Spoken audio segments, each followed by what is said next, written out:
She's the friend who'll show up with coffee or wine when you need it most. But probably wine. Good vibes are on the way. Welcome to Erin O'Malley's Feel Good Frequency.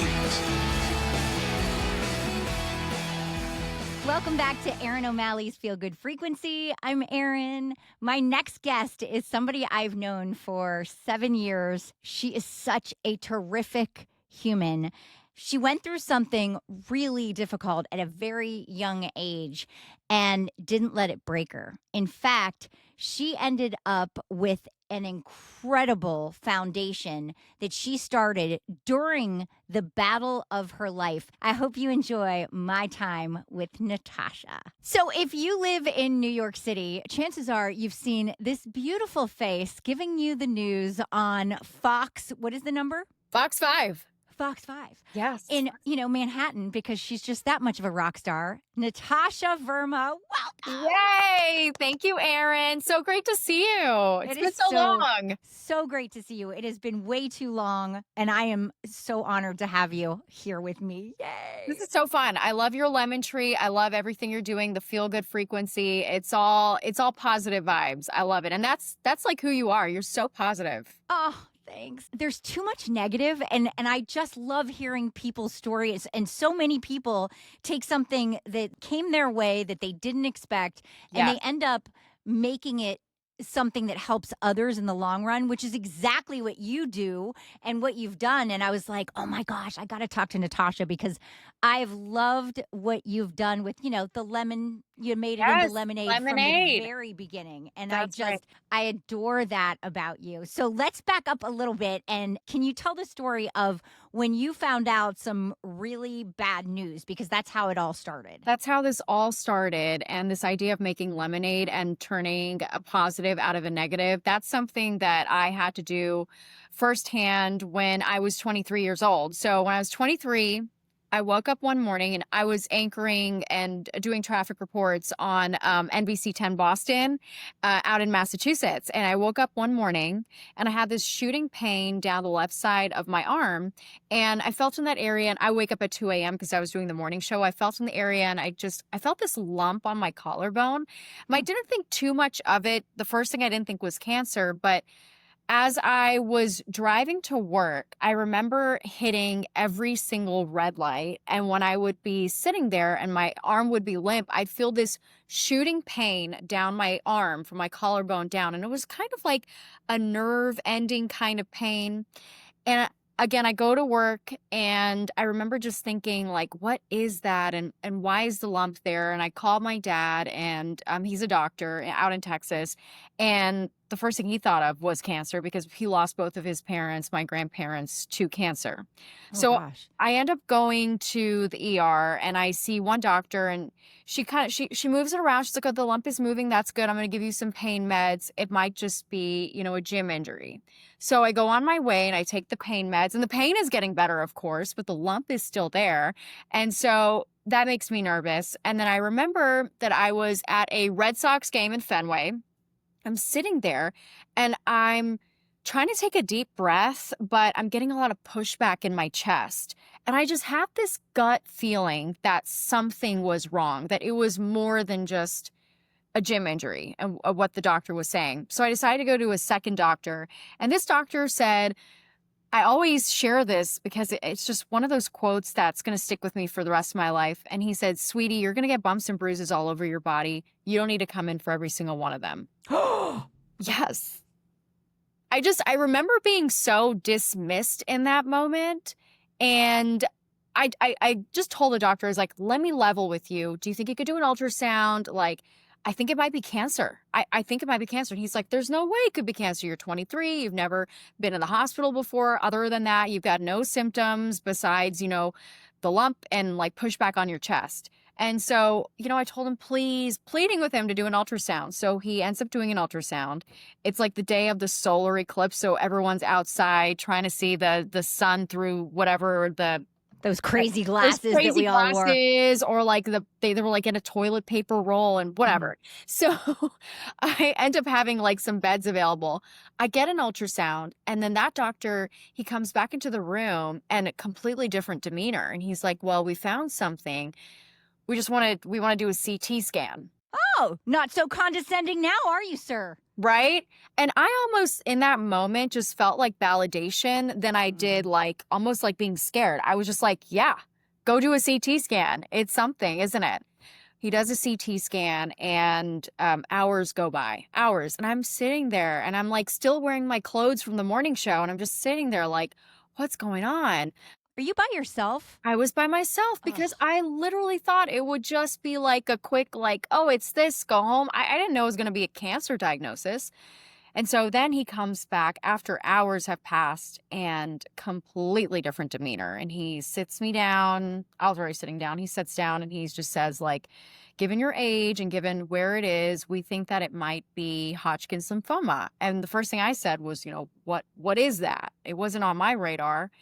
And my dad was on the speakerphone and he's like, oh, it's an inflammation. And my dad's like, no, you need to say what it is. It is cancer. And I'm like, the first thing I thought was like, what do you mean cancer? Is this like, can you give me a pill? It'll go away. What do you mean cancer? Like, is it the cancer, chemo cancer? And it was too soon to say. I end up getting a biopsy, staging, and it ends up being stage 2 Hodgkin's lymphoma. Oh my gosh. And my whole life just in that moment just comes to a stop. Erin, like your whole life in that moment now becomes treating cancer. Like forget work, forget your meetings, forget anything you were doing, events, weddings, whatever you had planned.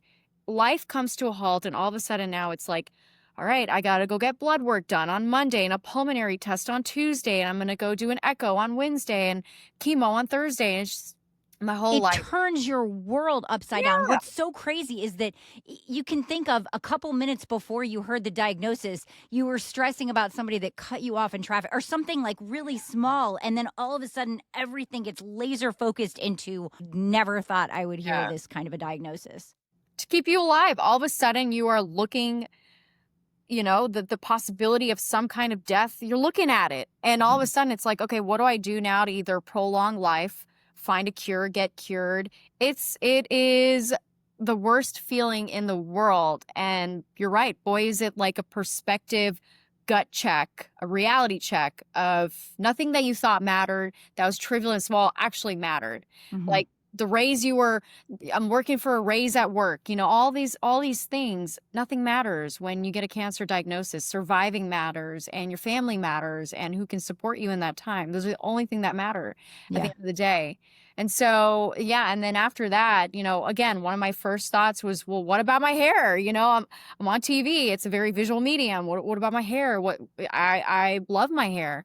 And the doctor, my oncologist, who's fantastic, Beth Israel, is amazing. And Dr. Robin Joyce was my oncologist. And she's like, you're going to have to get a wig. And I'm like, maybe I'll be that 1-2% that doesn't need a wig and I'm not going to lose my hair. She's like, no, I don't think so. You're going to have to get a wig. And I just remember just being like so numb. These words were just so foreign to me. And I was just going through the motions, like cancer and chemo and how do you get chemo? I mean, literally, I didn't know how do you get chemo, like through your veins. I was so naive to this entire world of cancer. I had no idea what was happening to me. And then I go to look for a wig that I loved and I couldn't find one. And I remember I sit down, they call them cranial prosthesis. I sit down and this lady puts like a blonde wig on me and she's like, you're so cute and blonde. You should just be blonde. I'm like, I don't want to try out a new color of hair. I just want my hair back and I don't want to be bald. I just want to look normal and I just want to look like myself. I don't want to be here. And so I get this wig, it's synthetic. And when I started to lose my hair, it was so incredibly traumatic to like lose your hair. And it happened like clockwork. It was after my first round of chemo and it started happening so fast. And so what I do is I put a baseball cap on top of my synthetic wig because I had issues with the hairline. And when you talk about turning lemonade, from lemons, doing the best you can with the situation you've been handed, one of my first thoughts too was, what can I do to make life better for others? How can I make this a positive experience for myself, or at least some good come out of it? That this didn't just happen to me, and I was able to turn this around and make some good happen. And for me, that was hair loss. And there really weren't any resources out there. And it really affected me. I mean, you think like you lose your hair day to day. It's like, how do you even take the trash out outside? And everyone's going to look at you, think you have cancer. And it's so much of your hair is your identity. So that is how the cap wig was born, and how I was able to start the Verma Foundation. And it gave me a lot of purpose. And it, in a way, it also helped make sense of a cancer diagnosis and why it happened to me. Isn't it crazy that once you find a purpose in it, it changes your whole outlook on it? And I've said that to anybody that has told me that they just got diagnosed, and I'm like, try to find something, an experience that you are going through that you can maybe share with somebody else in the future to help them. And I saw the same thing you did, and that, you know, you're on TV, I was on the radio, and I thought, okay, I can help so many people. I can remind women. My whole platform became check yourself, because I found my breast cancer by accident, but I was so about that platform. And then I thought, you know what, maybe there is a reason why this happened to me, because I really can use my voice for something really good. And you've done that from the beginning. And I love that for you. And I also, when you were talking about how the first time the guy finally came in the room and your dad was on speakerphone, Right. was it had to have been helpful to have your dad, Oh, your yes. dad as a doctor on the phone? Of course. Like, did he kind of give you a little bit more guidance than this guy that was like, oh, you're going to get bumps and bruises, you know, Oh, you're yeah. a kid. Good luck. My- Bye. My dad is my biggest advocate. He's someone who I leaned on heavily, and he was on it. He's like, Natasha, you're not getting your questions answered. Like, you need to keep pushing. And thank God I had him in my corner to push me to do that, because a lot of young women don't. And they unfortunately, like, think about it. If I didn't have my dad, that doctor would have just sent me on my way. And this was a fast growing cancer. It's already stage 2. And then turns out that was the tip of the iceberg. That tumor was here. And then I had a mass growing in my chest, and I had a tumor developing on the other side. So when the pushback on my chest, I couldn't fill my lungs with air. It's because that mass was like pushing on my windpipe. That's Oh why, my God. yeah, it was just like, it's insane. And I remember when I got my PET scan back, like, my body lit up like a Christmas tree with all this cancer activity. And I was in shock looking at that. Like, that just can't be my body. Like, how's that even happening? I wasn't having night sweats or unexplained, weight loss. All of the things that they ask, or itching, it's like scratching, things like that. And you take care of yourself. You're such a healthy person. I Right. think that's also a big myth, and something that I really want people to hear is that you get this kind of diagnosis. And I had gotten mine 9 days after I did a half marathon. And I was like, there's no Oh my way it's gosh. cancer.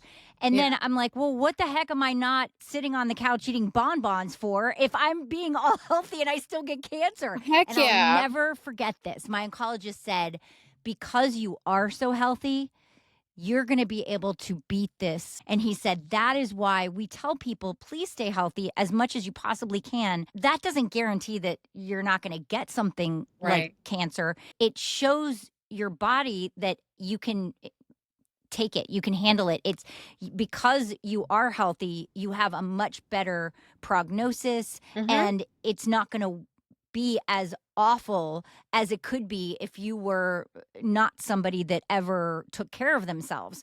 That I did not understand till I went through it. So true. And you know what? It's also your mindset and whether you're willing to fight, because it's that mind body disconnect. And that's also what we do. So the Verma Foundation, we make and give real hair cap wigs to cancer patients. And it's this idea that you want to fight with your entire body and your mind. And so Yes. when you don't have hair and you feel down on yourself, like, there were 2 days in between my treatment where I felt really good. Like, the chemo was out of my body. I wasn't in pain. I was feeling good. And then I look in the mirror and I didn't have eyebrows. I didn't have eyelashes. I was bald. I looked like I was dying. And all of a sudden I would just feel so depressed. why this happened to me? Like what will to live? And I just remember feeling that disconnect. And I didn't want any woman to feel the way I felt and that there were resources out there. So we started making these cap wigs to just kind of ensure that women can fight with every ounce of their being. So much of it is your mindset and whether you are willing to fight. Where your body stops, your mind begins. And it's just like, it's the power of positive thinking. It's how you turn around a negative situation and try to find the good in it that actually makes your entire, like, your brain is so powerful. You can reshape scenarios and trick your brain into thinking something that's completely opposite. It's just in the way that you think. And I just told myself early on, like, if we're going to fight this, we have to be positive about it. And we have to think that this happened to me for a reason.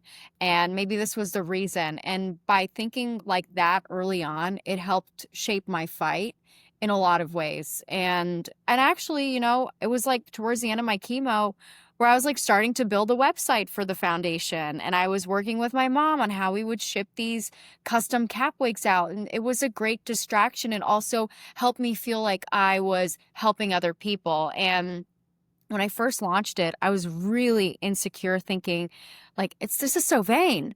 But I'm thinking about my hair, like people aren't gonna like this, or people aren't gonna want this.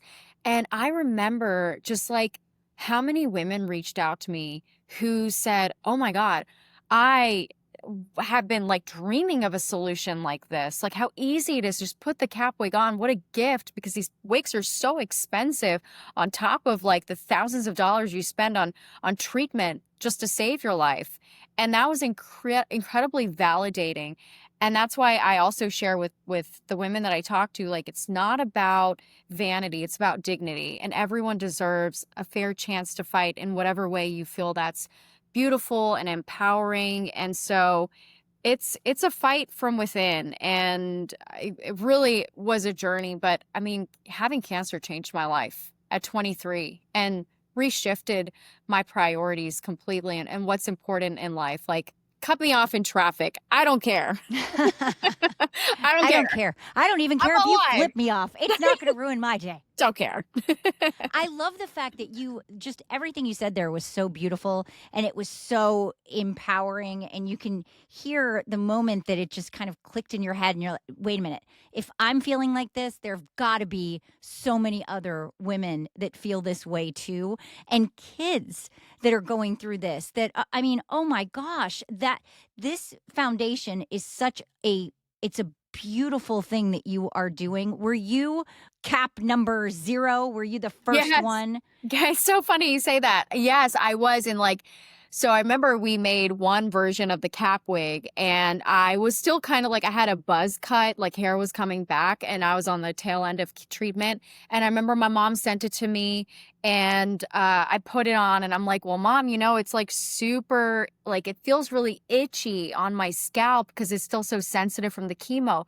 Maybe we can put a soft lining on the inside that's like comforting and soothing. And so we ended up putting like, if you ever put like the bamboo wig caps before you put on a wig, Yes. we're going to use that same kind of material that's like really soft. So we put the soft lining on the inside and we stitched that in. So it was like we went through different prototypes and then I tried that on. I'm like, oh my gosh, this is great.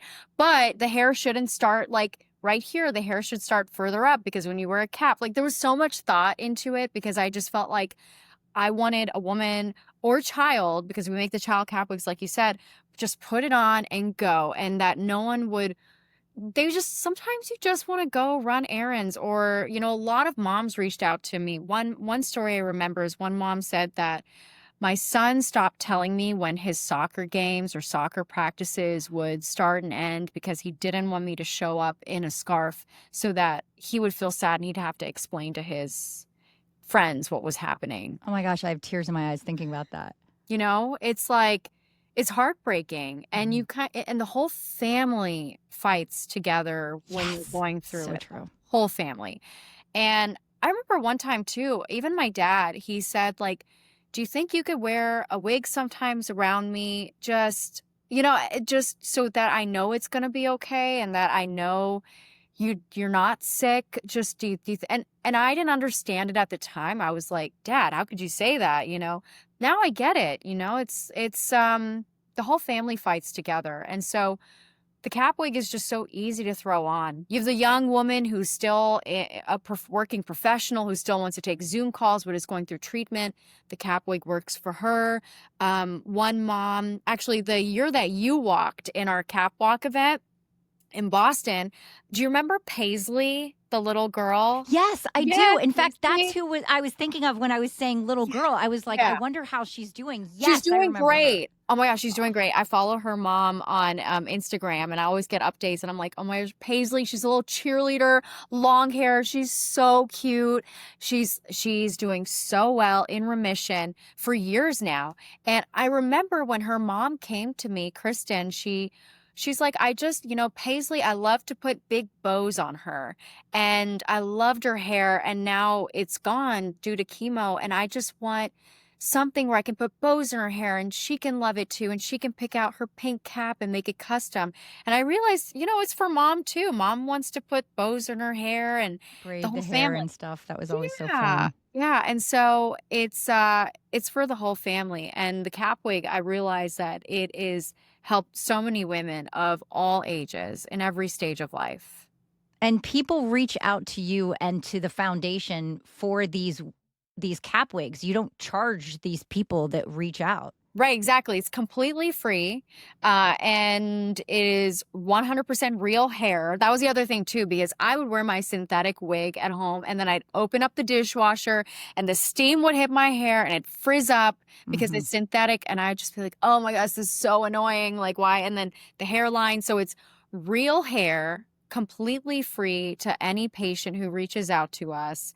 And you can go on the vermafoundation.org and order it. And it's custom. You can, blonde hair, brown hair, then we have light brown hair. We have all kinds of colors. And the caps are custom too. We partnered with the New England Patriots. So we have Patriots cap wigs. We have Giants cap wigs for people out in New York, Jets cap wigs, Dallas Cowboys. So it's just, we make it fun to have team partnerships as well as like you can do cotton cap wig, velvet cap wigs. So it's completely custom. So you don't have to, you can choose how you want to be and you can still make it normal to who you were before cancer. And the hair you have now, that is completely real? This is real. This is real. Yay. It's grown back. It has. It looks stunning. Yeah, your hair looks fantastic. And I'm sure you will attest to it. Like the hair regrowth journey is so interesting. Oh, it's a hot mess. I'm going to tell you right now. I was like, oh no. Yeah. What is that? I have such funny stories that I can tell you about how I wanted to be blonde again. And I'm like, why is it coming in this reddish, brownish, weird color I'd never seen before? And it was curly. It was so curly. I was like Orphan Annie. Yeah. It was horrible. And I will never forget this. And only certain people will understand what I'm saying with this. But I was like, I can't take it anymore. And it was maybe an inch and a half long. It was so short. And I went upstairs and I just did something from the drugstore, blonde. And I come downstairs and I take this cap off. My husband's sitting on the couch. I go, what do you think? And he goes, stay gold, pony boy. And I was like, oh my God, your funeral's Tuesday. You did not just say that. Like, I was so, oh my God. Yeah, it's so crazy. My hair came back super kinky like that too. Isn't like that weird? I'm like, what's going on? And then for a second I got excited because I've always had like wavy, straightish hair. And then when it dries wet, it does its own weird thing. And I thought, oh, I'm going to have like wavy curly hair. Maybe that's my next era. I love that. And then it went back to being like dead straight, wavy, nothing makes sense. And it was a journey. And I would have never tried a pixie cut or a buzz cut in my life had it not been for cancer. But it was a journey. I used so many products to figure out how to tame the hair and make the short. I think short hair is harder to style than longer hair. I do agree with that. There's very minimal options, especially when it's just curlier than you ever expected it to be, and it's not exactly the color you're used to. Yeah. The growing in process was It's not my friend. insane. And eyebrows really make a difference on your face. If you don't have eyebrows, they will change the way your face looks. It really does make a huge difference. You don't realize how important eyebrows are until they're Until they're gone. gone. And eyelashes, I always love, a little Yes. bit of mascara because you can have nothing but mascara on and it looks like you're at least awake. Right. But Right. man, when all that goes away, you're Oh like, yeah. You miss it. yeah, you definitely miss it. You definitely miss it. So how long has the foundation been going strong with these caps? Yeah. Since 2017. Since 2017. Time is just flying. So what is that? Like 8, 9 years? We've given close to over 3,500 cap wigs around the world. And it grows. I get so many submissions, applications for cap wigs every month. The need got so great during the pandemic. 2020, we did not shut down operations. We ramped up, and then the American Cancer Society during the pandemic ended their wig program. And so Oh. they would send their patients to us. And so we got so busy, and the pandemic was hard because we weren't doing our charity events to fundraise. So we had to get creative. And, it's a family nonprofit. Really is just like me and my mom. And of course, we've got local boards in the cities that we do the events, and just our Verma Foundation ambassadors are women who got a cap wig, who walked in cap walk. So we have a wonderful base of volunteers too, but nobody gets paid. And so we keep all of the money that we raised in the foundation for the cause. And we help everybody because cancer does not discriminate, period. Whether you're a billionaire or you make, $10,000 a year, cancer affects you. And it's heartbreaking in any way that you get it. So we're going strong, and we're planning our next cap walk event in New York City. When's And that? we're going to do it in April. We're going to do a little That's great. spring kind of thing in the city, a spring fling, and it's so much fun. You were with Trooper Dustin Fitch, right? Yes, That what was a your good partner? guy. Love Dustin. He's so good. And he's a cancer survivor too. And so it's fun. Like, just see all of the models in our fashion show are all cancer survivors like yourself. And it's a night of celebration. We're just celebrating life. And the stories are so emotional. A lot of these women who walk, when we did Cap Walk last year in New York, a lot of these women, it's the first time that they get to be out after chemo, and they're getting beautified, and they're getting to celebrate, and they're on the stage. It's such an emotional evening for families. And it's so intimate. And I think it's such an awesome event. And you're just reminded by how positive people are and how great humanity is, and just community. That's what we're all about. And you know what? That forever will be one of the best events I ever did after I beat cancer. And I loved the camaraderie with all of these women, and we got our makeup done. And I felt beautiful, and it was so fun. And you're right, it was just a celebration. Cancer didn't want to mess with anybody that was there. Like, the attitude is really, it matters. And I cannot stress this enough. Please, of course, if you ever get that diagnosis, you're going to have a flip out session. It is absolutely normal. You're not going to be like, oh, great, let me try to find the positive in this. It's going to take a minute. Let yourself go through whatever the feelings are you're going through, but know that I really believe Big C hates positivity. I feel like there are just cells in your body that are waiting for the negative to kind of break down. And if you can put all of the energy that you have left into, you know what, you picked the wrong person. There's just something, the empowerment. And like you said, your brain has such strength, and it matters what your attitude is. It absolutely matters. And I felt like from the very beginning, oh, you are going to regret messing with me. And I don't know, I never lost that. And I feel like it made a difference. You're right. I mean, there were so many, we talk about the positive, and we talk about start a foundation and you find your purpose. And there were so many moments where I cried. I cried myself to sleep. I cried myself driving. I cried that I just like cried and cried. I even turned off my Instagram. I deactivated my account because I would see pictures of people enjoying life, going on vacation, girls just having a blast and thinking like, oh, that could be me. Why is it not me? And I remember saying, why did it happen to me? Like, I'm a good person. I feel like I'm a good person. I stay in my own lane. I drink my water. I'm good. Like, I mind my own business. I'm good. Like, why did this happen to me? Such a negative thing. And I go down, I would spiral, and I was totally depressed. I mean, I just was just in such a dark place.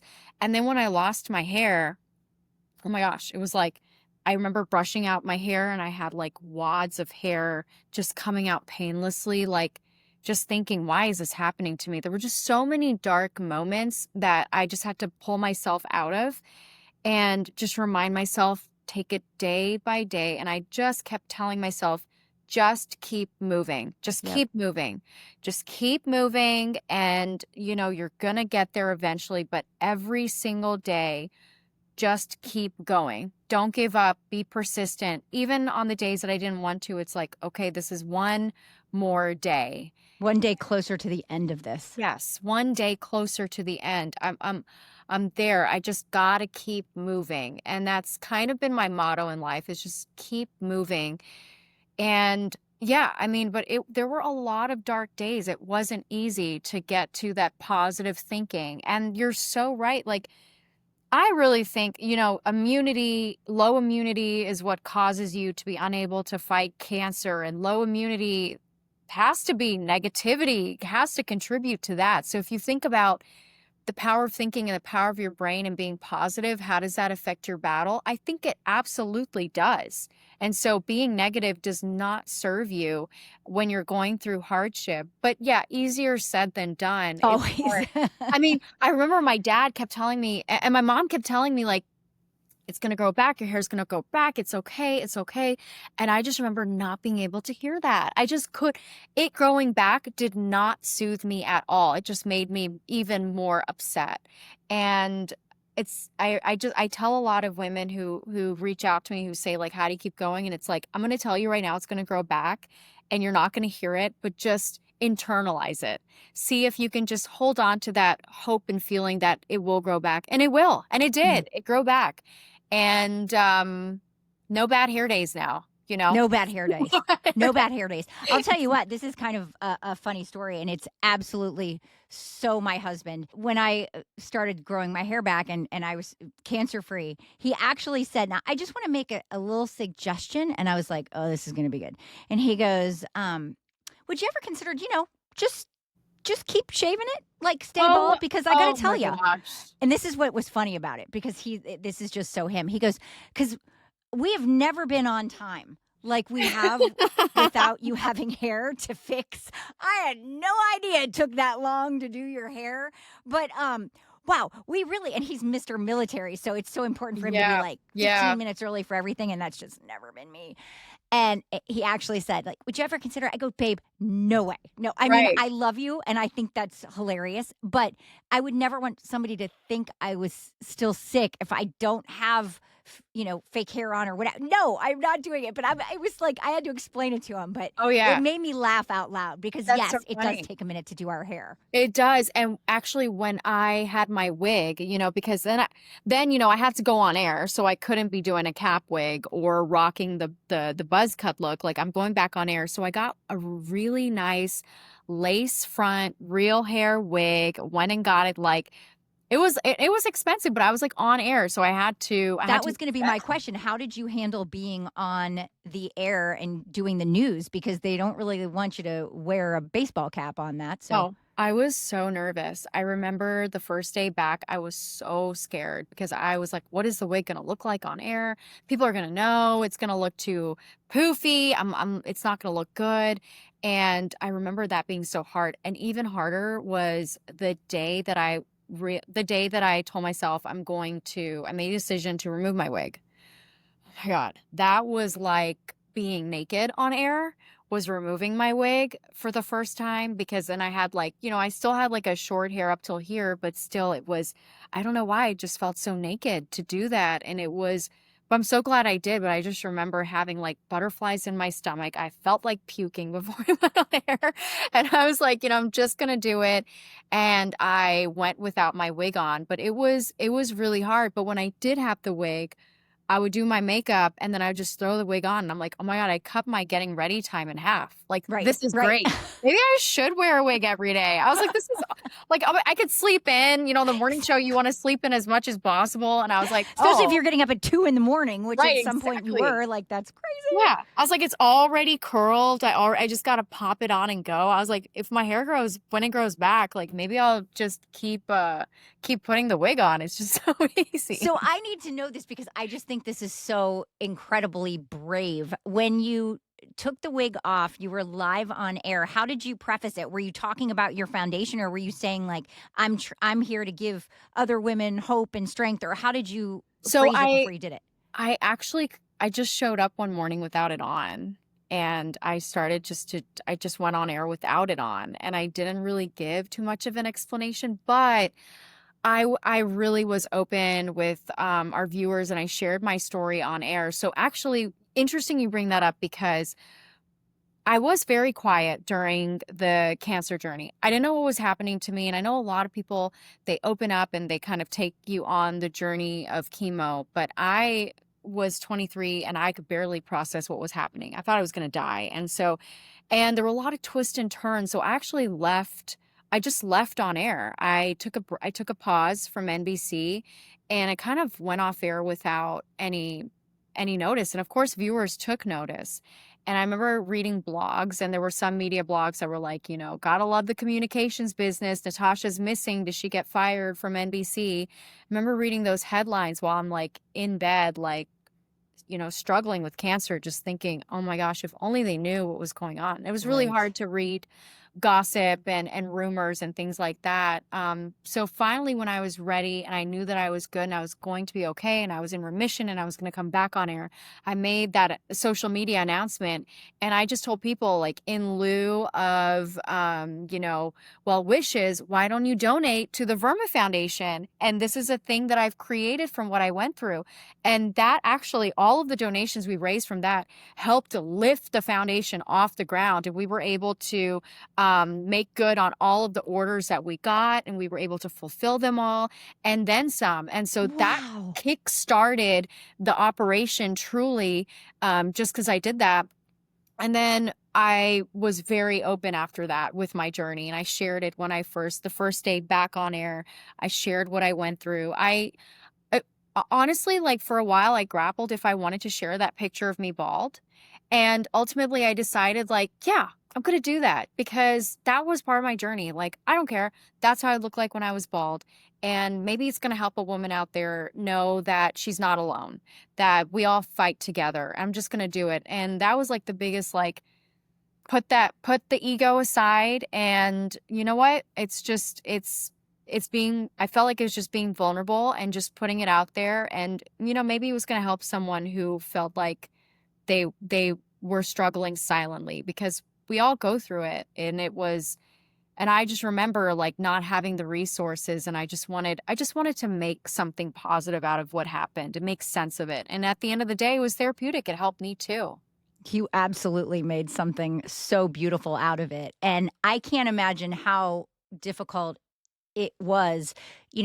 I'm sure, working all through school to be on the news and to have this dream job. And there you are at 23 living it in a major city, Boston, major city, major station. It's incredible. And then all of a sudden this hits you. And unlike being on the radio, so much of your job is, I don't want to have anything in my teeth. I'm given Right. something serious. I got to look serious and look the part, and all of that goes with it. That's such a different level that I can absolutely understand how hard that must have been, because your identity, people recognize you. So it's different when somebody recognizes you, and Right. you have this gorgeous long dark hair. And so not even recognizing yourself, that must have been so hard to process at 23. But what's really really remarkable is that even though you were just 23, you, in the middle of all of that, were thinking of how you could make a difference with it, how you could help other women that are going to go through it or that were going through it. And you still are going strong with this. And you have had over 3,500 of these made for people, like you said, all over the world, not just adults, but also kids who I have had the pleasure of meeting. And it makes all the difference for them. And I hope you are so proud of how far you've come, not just as a woman, as somebody that is an entrepreneur and helping others, but also in the professional field. Girl, you are in the number one market in the country. If I can make it there, I can make it anywhere. Your picture is in Times Square. I mean, you have done it. And I am so proud to know you and call you a friend. And wow, congratulations on Thank all you of so it. much. Thank you, Erin. Thank you. It's a journey. It's a journey. It took a while, but I never gave up, and I'm still not done. I'm still going, and just take a day at a time. And it's just, you're right. The bad things happen to you, but it's just how you turn it around to make it work for you. And that's what I always told myself. And I look back at it. My mom doesn't like when I say this, but I'm glad I got cancer. It taught me a lot of difficult life lessons early on in my 20s that I take now in my 30s, and I'm glad I got the opportunity to learn those hard lessons early on. You are the only person I've ever talked to that says this, because I say it too. Getting Yeah. cancer was one of the best things that ever happened to me. And I know it sounds crazy. There's something so powerful about it. And I wish, without getting cancer, I wish everybody could feel the outpouring of love and support and just people, strangers praying for you and lifting you up. It's like being at your funeral without dying. That's a great way to put it. It is. I mean, and that's what carries you through it, right? The support Yes. and positivity of everyone. Like, I could not have gone through my battle without my family by my side, helping me through it all. And that's when I realized, like, what's most important at the end of the day. It's family. And it really helped shape my priorities. And I'm blessed to be in New York. I mean, this was my dream, to be here and working at Fox 5 as an anchor. And I just feel like, having cancer also shaped me the person I am today to get this job, right? And so I think everything in life is connected in a way, even the bad stuff. Yep. I'm glad I made it to the other side, and I'm really, I'm grateful for that. And yeah, I'm grateful for life and to be here. Well, we're grateful to have you, girl. And I thank you so much for your time. Because, Thank I know you're anchoring the 5 o'clock, the 6 o'clock, the 10 o'clock. I mean, you're a little busy. I'm so proud. Thank you so much. Oh, my Thank gosh. you. It's so great to see you. It's so great to see you. So it's vermafoundation.org, right? Yes, exactly. vermafoundation.org. Yep. It's my girl, making the world a better place. She's incredible. And if you are in New York City, make sure you are watching Natasha on Fox 5. I'm just so proud of her in every way. So many of these stories start out with a devastating diagnosis or something happening in your life that you never would have expected. But then the way that some people are just able to turn it around and help others with their experience, and wow, they're just making the world a better place. So thank you, Natasha, for being one of them. If you know somebody who would be terrific on the podcast, I would love to hear about them. Maybe it's even you. Go to my website, ErinO'Malley'sFrequency.com, and tell me all about it. Thank you so much for spending some time with me. I hope you have a great week. Bye.